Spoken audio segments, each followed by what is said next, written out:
Hey everybody, welcome to Gentry Print Machine Works. Today we're going to be making my company logo. We're going to be going over CAD work, print settings, and we're going to get that little bit of footage on the bit printing. So everybody, thanks for the 28 subscribers so far. I'm really looking to see where this channel's going to go. Guess we're going to get right into it. So I've already got my file saved. Got it named as company logo. We'll start by inserting a canvas. Let's get my. So I designed this on Canva, and this has been saved as a PNG file. We're going to insert this on the top plane. We're going to go in here to calibrate. We're going to take one corner, mark the point, go down, zoom into the other corner. So after we do that, so since I don't have an actual measurement of the actual across dimension, we're just going to take the measurement from one edge to the other, and then we're going to get that hypotence of that. Oh yeah, let's change my units to millimeter. Since that's what my printer is based off of, just to make things easier. So I'm going to make this thing at about 210 millimeters in diameter. So let's go back and do this again since we changed units.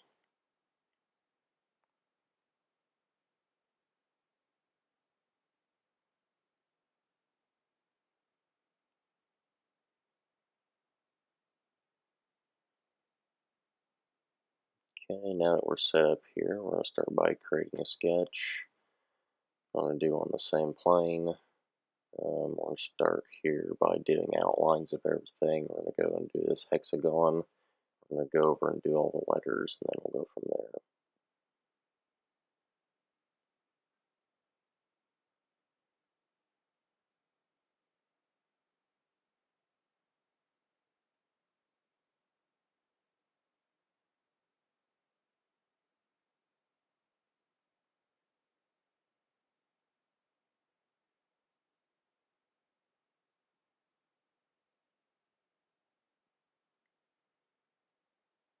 So this thing isn't a super accurate representation. We're just kind of getting a basic outline, nothing too critical. We're going in, just basically getting a pretty close outline on each of these shapes. Kind of want to get them points parallel to each other, running and then running perpendicular to the sides.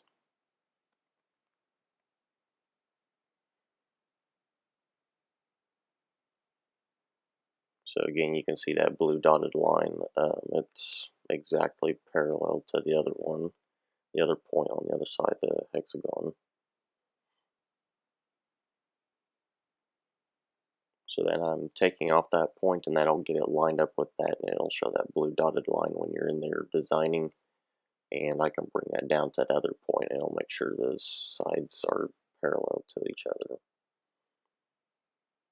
You're going to go in and do the same thing on the inside of the hexagon.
And we're going to go in here and start doing the same thing with each of these letters, just get a relatively close outline to the outside of the shape. And then once we get done with doing all these, we're going to go back and extrude all these to the different heights to get our different levels of the sign, because it's trying to imitate like a brass tag. And you'll see what I mean as when we get further into this.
And notice what I'm doing all this, I'm not putting any sketch dimensions or actually specifying the lengths on these lines. I'm just going in here and making these.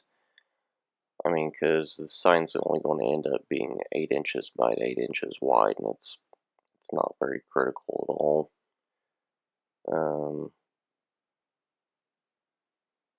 I think it's just going to be text and just decoration.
Now I know it looks like I'm kind of skipping around right now, but I'm going to have to end up using different lines to end up drawing these.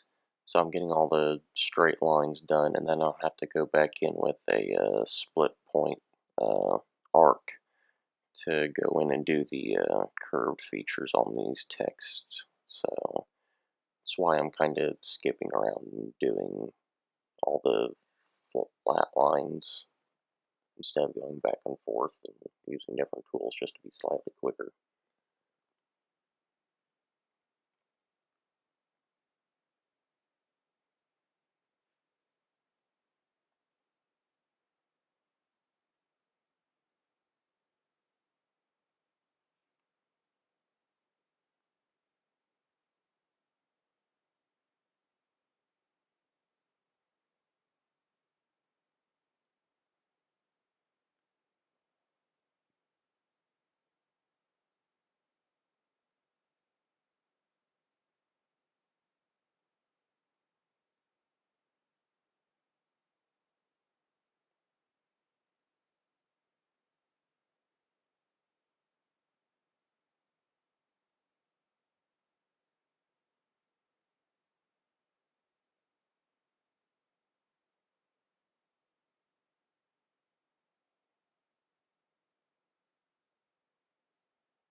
So here, change tools, I went to that split point line, and we're just recreating all these arcs around the outline of these.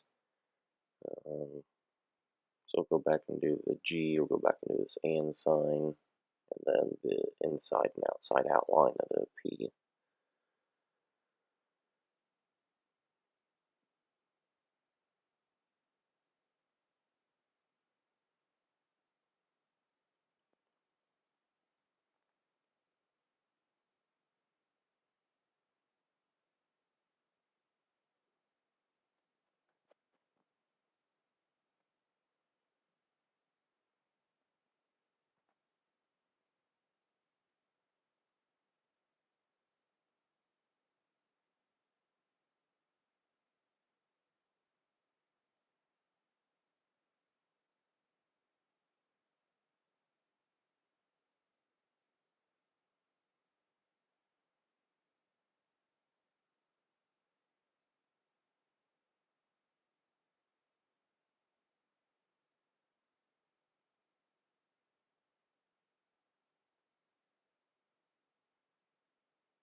So then by going in and tapping on each one of these points, and then there's these little green lines, you can edit the curvature of the arc to fit whatever you're doing better.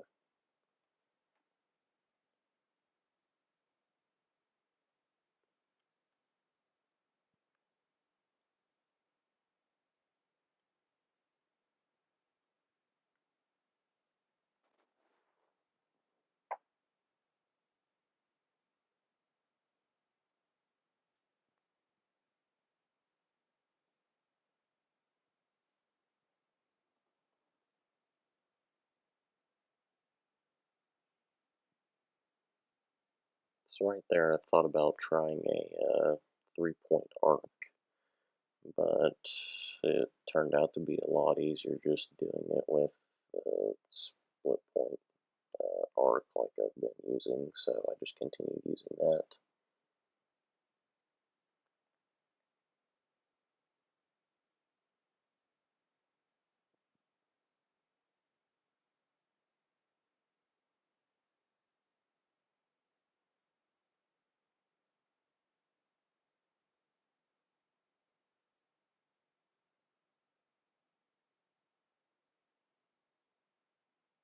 Yeah, so zoom in here, we can see you get all those little green lines, and you can translate those little nodes, and it will change the actual arc of the lines.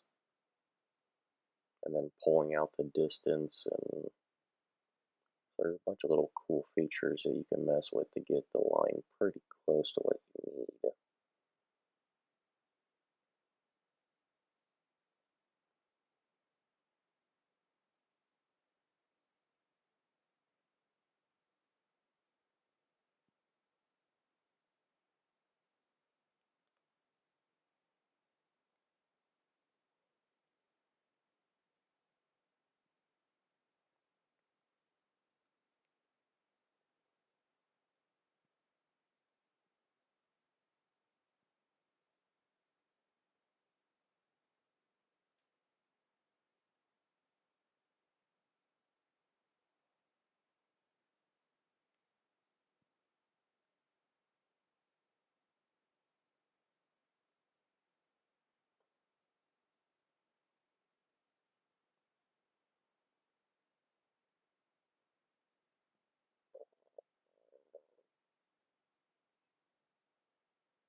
So I'm not matching everything here on the canvas. We're going to go ahead and hide that canvas, and you can see we've got that basic outline for the logo. Then we're going to come back and we're going to do a center point circle, and that's going to get the outside of the sign. And still nothing really too precise here. I'm just going to put some basic measurements on it and get it pretty close to center.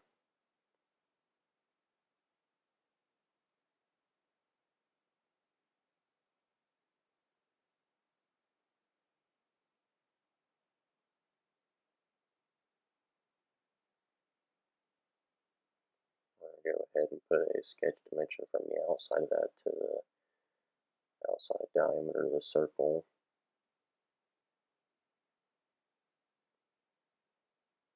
Should be putting that somewhere between 22 and 0.15 millimeters. Get that pretty close to center. And then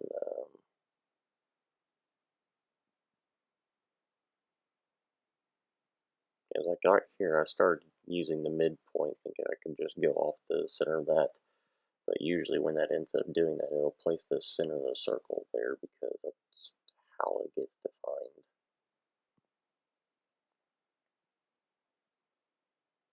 So it doesn't always necessarily work as well as I'd like it to. So what we end up doing is we go back and we put two different sketch dimensions on it.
So we take the outside diameter of that hexagon, and then we kind of get a measurement from the outside of the hexagon to the center, which is at 22 millimeter, 251, and then which that is the actual.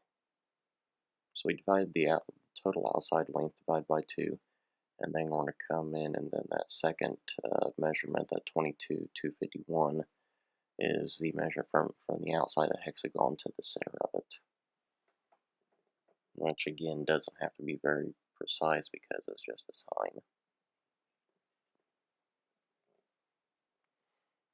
So here we do a outline. Use the outline tool. We're going to come on that. I think we're going to do about 4 millimeter.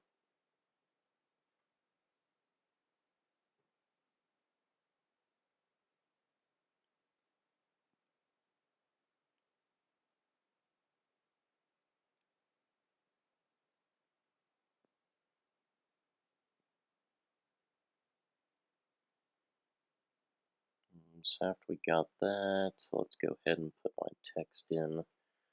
So we have design machine, printing, and fabrication. And we're going to go and put this on a circle around the outline of my sign.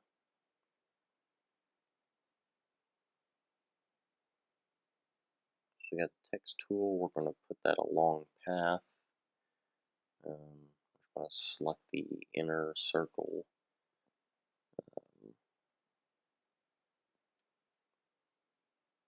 And the reason why this is looking funny right now is because it's got fit to circle versus whatever the other one is. And it's spreading the letters out.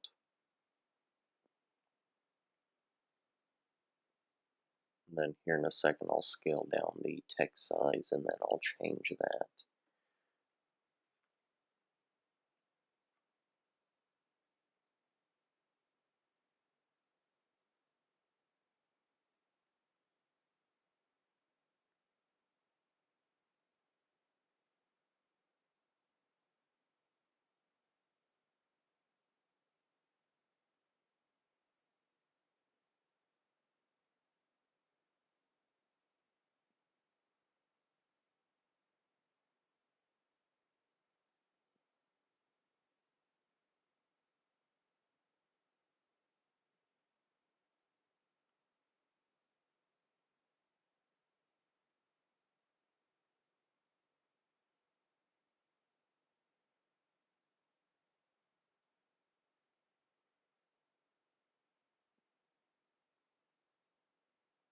So now we're just going in and making sure that the text fits to the way I want it to look on the circle.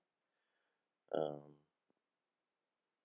think we should be going back in and changing the font. I think I ended up choosing Times New Roman,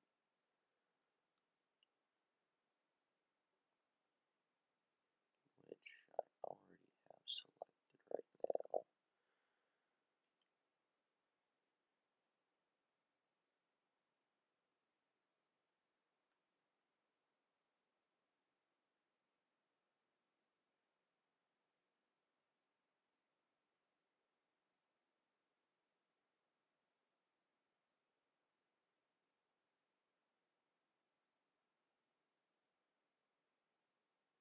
Okay, so now we hide that canvas. Got our text done, got all our outlines done. So now we finish sketch and then we're going to start extruding all the features on this to the different heights. So first we're going to start out with the text. It's going to be, I think, somewhere around 10 millimeter in height.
So all the raised surfaces get put to 10 millimeter, and then the lower surfaces end up getting put to 6 millimeter. So the outer circle is going to be put at 10, the text is going to be put at 10 millimeters. The inner hexagon is going to be put at 10 millimeters, and all the G, M, and sign, P, and W are going to be put in 10 millimeters. And then you're going to have the lower depth, which is going to be the main inner circle, then the inside of the hexagon at 6 millimeters in height. And when we're going in and selecting stuff, we're pressing Control Shift, and that'll allow us to select multiple things when we go to extrude those to the desired height.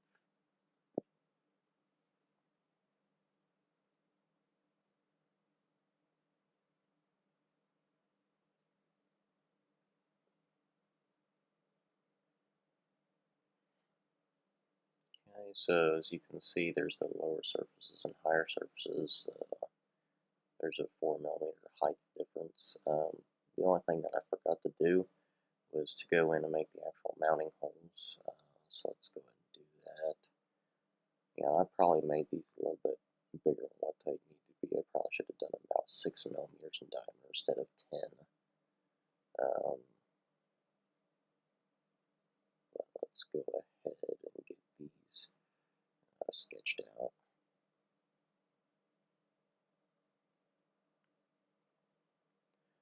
So I try to start going off here and going off center, but since I've got those points and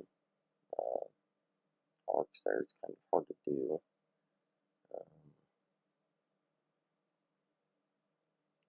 Probably should have originally went back and set the canvas right in the center of the origin point on the canvas, but it's perfectly fine for what we're doing.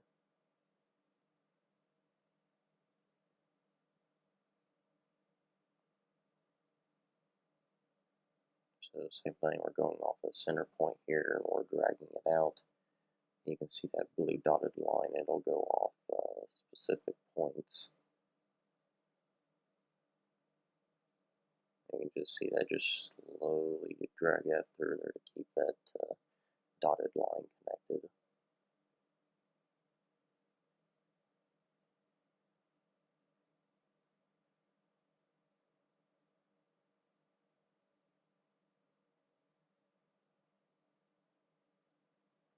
So here we're setting our distance between the outside of the hexagon. Doing the same thing for the other one. We've already got our diameter set on those.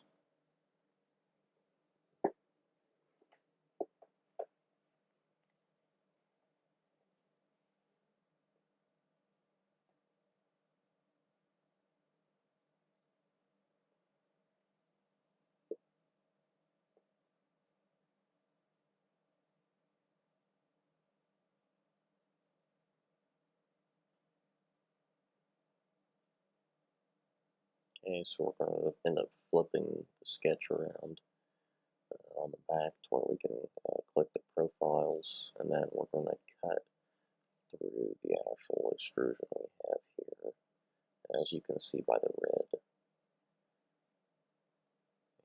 And those are our mounting holes.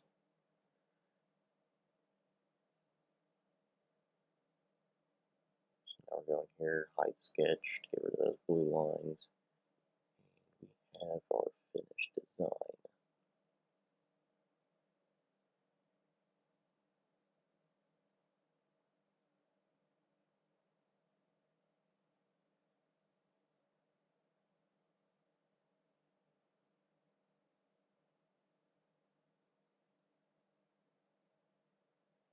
Over here and save this real quick, and I'm going to do a real quick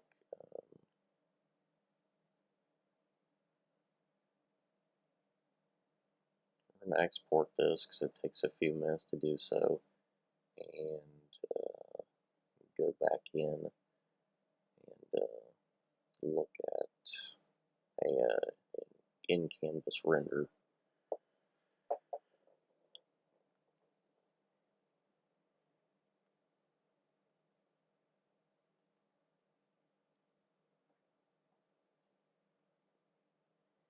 Now, so I could have went into detail and could have changed the material on this and put that as plastic, get that real texture.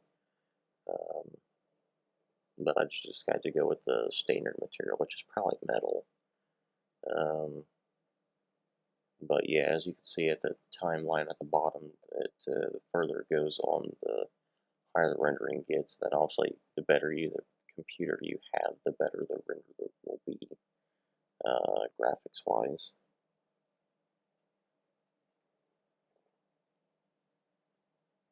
And every time you zoom in, zoom out, or change the view on it, it'll restart the render.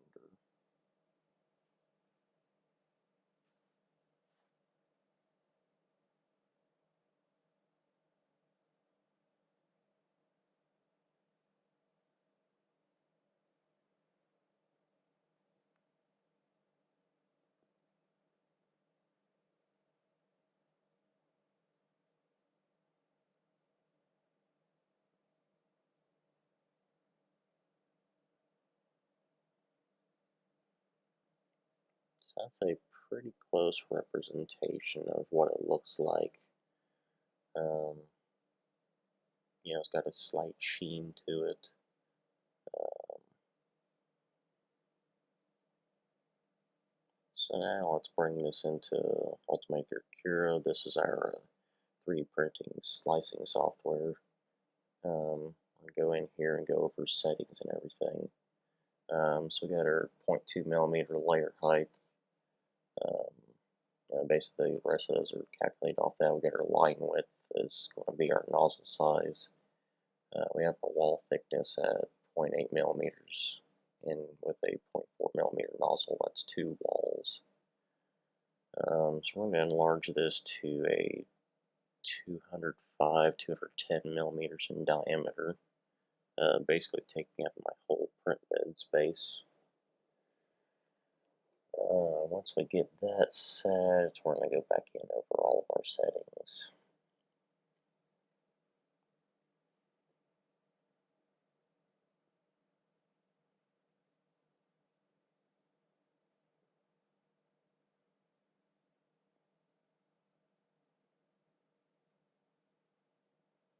Okay, so let's see, got 13 hours there, and 6 of that is on the skin.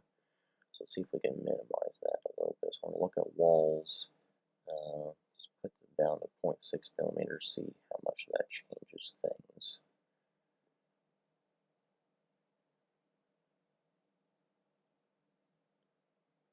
Okay, that dropped about 30 minutes off of print time just by doing that. Although I'm going to sand this afterwards, so we are going to take the extra wall thickness. So as you can see here, that's that cubic infill. It's triangular and it goes at 3 different angles, and it's a really strong infill. It's my preferred type of infill to use. Let's get back to our settings. So we're doing over quality, went over the walls. So the wall thickness we put back up to 0.8 millimeter.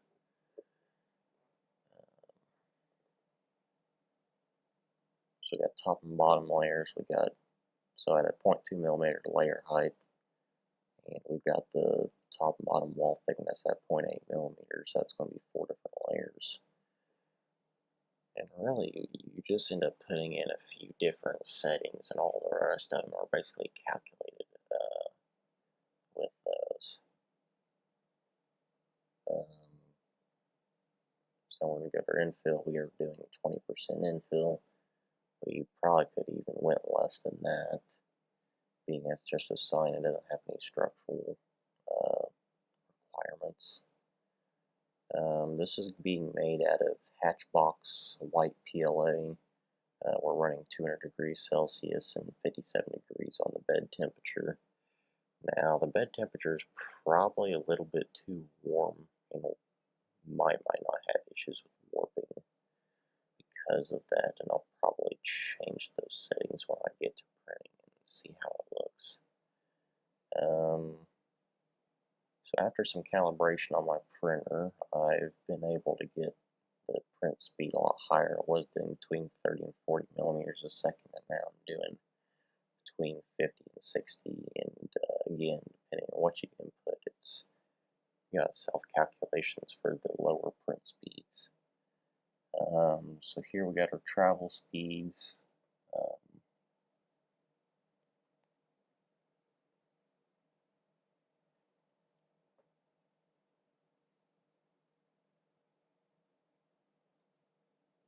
Okay, so we have our retraction distance and retraction speed. So depending on what material it is, say like PLA, it's not as stretchy when it's heated up. So you want a lower retraction speed and distance. Now like PETG, it's more of a stretchy material, so you're wanting to have a higher retraction speed and retraction distance. And this will also change depending on direct drive and boat-in setups for the extruder, which I have a boat-in setup, so that requires a longer distance and higher speed to do so, because there's slack in between the actual extruder and the actual hot end. So there's like 6 inches of difference there versus a direct drive is like within a half inch of the actual hot end. So we were looking at the settings, and we had the brim. So that's those three little blue lines on the outside. So that helps with warping and also what is known as elephant's foot. So there's a bulge that ends up getting at the bottom of the print from it heating up, and it kind of settles a little bit, and that helps to alleviate that.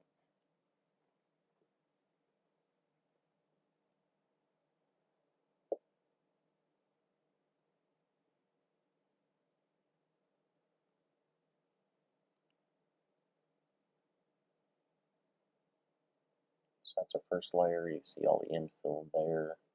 We get to our 6mm layer height, and then you get the base of that.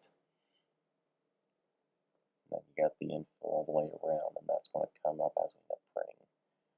So here we get a little video simulation of how this thing's going to print. So it goes in, prints the center circles, comes back out to the outside, does the outline, does all the infill, goes back to the inner hexagon, those letters, and does the infill. It goes back to the outside, does the inner outline, and does all the text, and then it's going to come back in and do the bottom layer.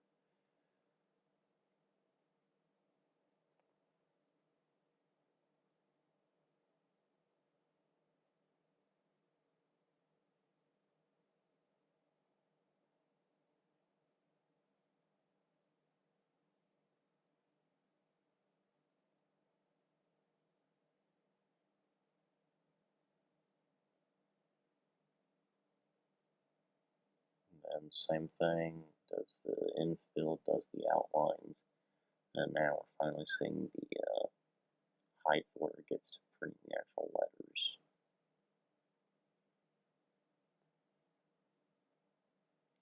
Now, something I didn't realize, forgot about at the time.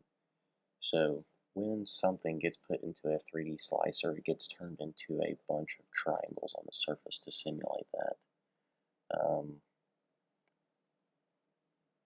So it gets a faceted look to it instead of round. Now you can go in and change it on the G code, and you can change that to an actual arc versus a bunch of little line segments. So that's going to something I might have to look to in the future, getting a G code editor to be able to go back and change that.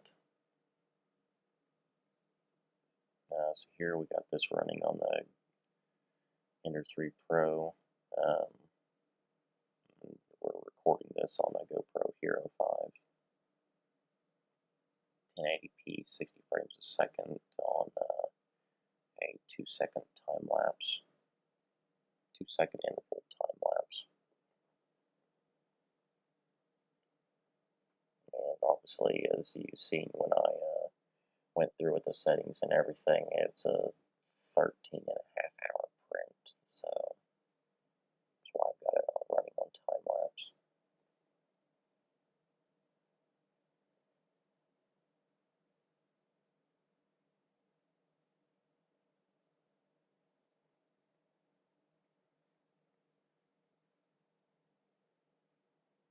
Right about here, we got that top layer like I showed you. It's finished up doing the infill before it gets to the letters and everything, and we'll see the change and see the actual raised letters when we get towards the end of this clip.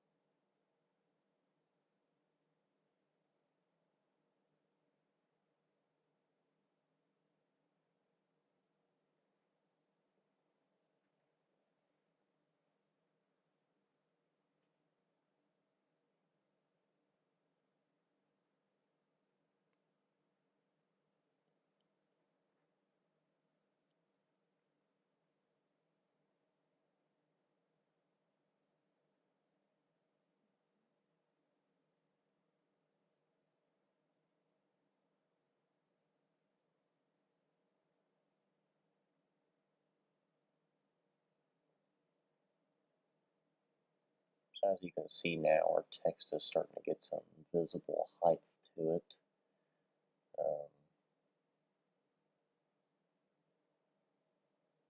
Yeah, because I originally thought it was a 9-hour print, and then I went back and looked at it, and I was like, oh, it's a 13-hour, so our time lapse kind of cut off there at the end. But you get most of the details there of the raised text, and it just cut off like 2 millimeters of the printing time lapse, so it wasn't all that bad. You kind of get the details there.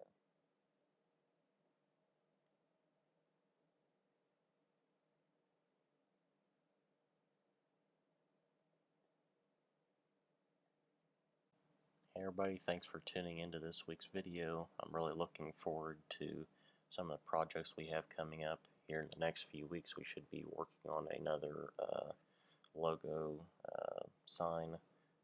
It's going to be CAD and 3D printing work. It's going to be for a channel friend.